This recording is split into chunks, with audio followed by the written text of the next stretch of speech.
Multiple inheritance is the technique of inheriting from multiple base classes, and in C++, it's simply a matter of listing the base classes in the class definition. Let's take a look at a quick example. Make a working copy of simpleinheritance.cpp. I'm going to paste that into our working project and open it here.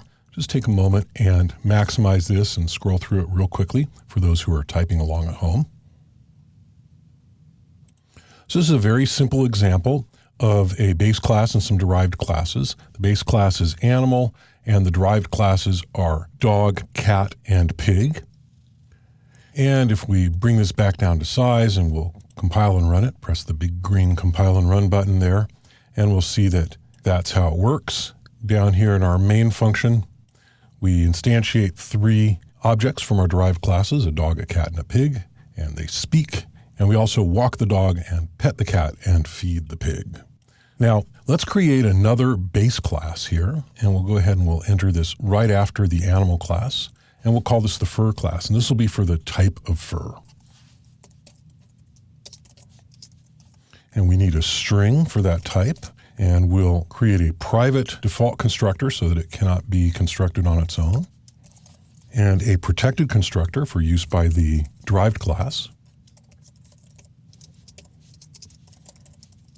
You can call that with the type of fur in a string. And then we'll also create a public method to access the type string.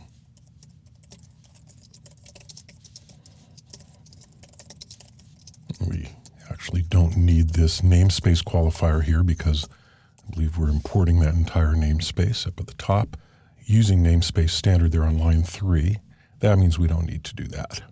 So there's our fur class, very simple and straightforward. Now let's go down to the cat, and we'll have the cat inherit the fur class as well. And so we'll put in a comma and public and fur. Now the cat is actually deriving from 2 base classes, animal and fur. And then in the constructor for cat, I'm going to go ahead and maximize here so we can see this.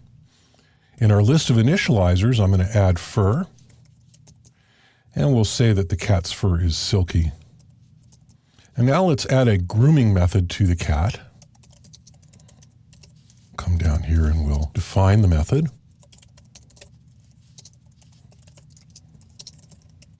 And you'll notice that we're specifying the 2 different base classes here.